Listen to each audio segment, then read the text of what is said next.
Welcome to a new episode of this podcast. Today, we want to start with a question that might make many people uncomfortable. If individual effort is the only guarantee of success, why does a young person who walks 2 hours in the rain to reach a school with no internet in rural Bogota have fewer chances of getting into college than someone who pays for a private training, of course, in the north of the city? Hello everyone. That question completely deconstructs the myth we are told so often, meritocracy. Today, we want to connect the reality of our capital's rural areas, places like Sumapaz or the rural towns of Usme and Ciudad Bolívar, with a powerful analysis made by philosopher Michael Sandel in his book The Tyranny of Merit, specifically in chapter 6, where he calls higher education the sorting machine. You see, Javier, when people talk about Bogota, they usually think of Transmilenio, buildings, and asphalt. They completely forget that over 70% of the city's territory is rural, and educational conditions out there have absolutely nothing to do with the urban area. We are talking about a total infrastructure mismatch. El relato de Jason, estudiante de 12 años del colegio Jaime Garzón, es la historia de decenas de niños que habitan en el páramo del Sumapaz, un lugar repleto de paisajes extraordinarios, pero también de problemas de conectividad, empezando por sus vías de difícil acceso y el internet que brilla por su ausencia. ¿Por qué tienes que ir al colegio? ¿Por la señal? Porque acá no te cogen. Porque por la señal, sí señor, por la señal del internet para hacer mis tareas. Su travesía empieza a 5 minutos de su hogar, donde Jason tiene que buscar el milagro de que en un punto específico la señal logre llegar para poder llamar a su maestra. Jason, ¿por qué coge la señal desde acá? O sea, que está cerca. La antena está cerca ya, para Sí. aquí coge el celular así. Mire.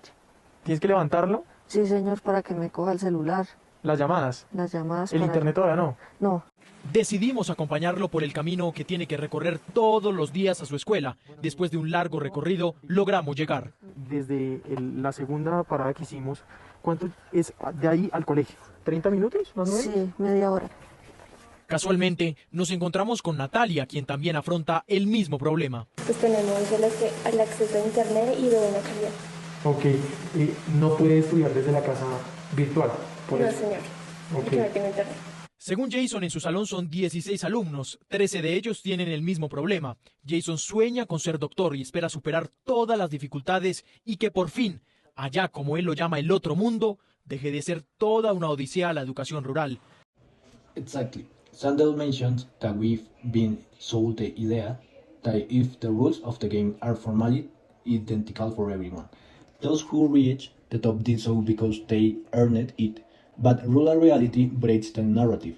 You can't demand the same merit on a standardized test when your student lack decent transportation, proper school meals, educational materials, or even a stable teacher for all subjects.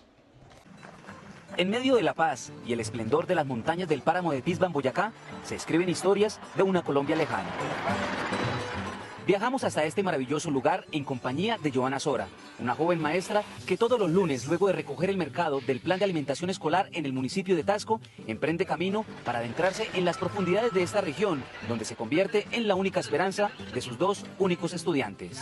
El recorrido para llegar al Cadillal, la institución educativa de la vereda Santa Bárbara, es de 2 horas en carro por trocha para atravesar el páramo. Al llegar a este punto, Joana se acomoda sus botas para seguir a pie por 1 hora más. No hay otra forma de llegar. And if we look at the actual radiography of rural Bogota, the gap is alarming. While urban classrooms are debating artificial intelligence, rural schools in the capital are still struggling with basic intermittent connectivity or lack of proper laboratories. Many high school students in these rural areas have to deal with the Escuela Nueva methodology or multi-grade classroom due to low population density, meaning a single teacher has to juggle teaching different subjects to different ages simultaneously. On top of that, long geographic distance causes forced dropouts. When school transport fails or roads get blocked by winter landslides, the right to education is simply put on hold. How can anyone compete for a university spot on equal terms under that kind of structural neglect? Maestro, maestra se convierte en un dinamizador, en un actor líder fundamental que llega también a inspirar, a construir sueños, a consolidar también proyectos de vida con las uñas, con las botas embarradas, con caídas en moto, con lluvia permanente, barrancos que tiene que superar. Absolutely. In fact, Sandel proved in his book that standardized test score, like the 711 here or the SAT in the United States, don't now measure a person's native intelligence or real potential. What they actually measure is the parents' seed code and book. So higher education is now working as an engine for social mobility, but rather has an elevator that only opens indoors on the top floors, and rural students who doesn't get a score in hit with a double punishment. They are denied the opportunity and the system tells them it was their own fault, and lack of merit is a form of systemic humiliation. That's why we can't just stay trapped in the complaint. We need to propose structural, viable solutions. The first one we want to bring to the table today is cross-cutting education, where physical infrastructure, guaranteed transportation through rural roads, and dignified nutrition form a single, solid block. If you don't fix the environment, you are trying to start an engine without fuel. Our second proposal is to adapt university admission criteria to socioeconomic and geographic contexts, reducing the weight of flat, standardized exams. Now we know the traditional sector will argue that altering admission criteria or implementing Sandel's ideas could lower academic quality. However, the viability of this model doesn't imply an unmonitored system, but rather an institutional alliance between the Secretaría de Educación del Distrito and public universities to build a rigorous tracking system. True university quality is not measured by how exclusive the filter is at the entrance, but by how much the institution transforms the student's reality. And the second proposal is to adapt university admission score and criteria to socio-economic and geographic contexts, reducing the weight of flat standardized exams which, as Sandel says, are display-based.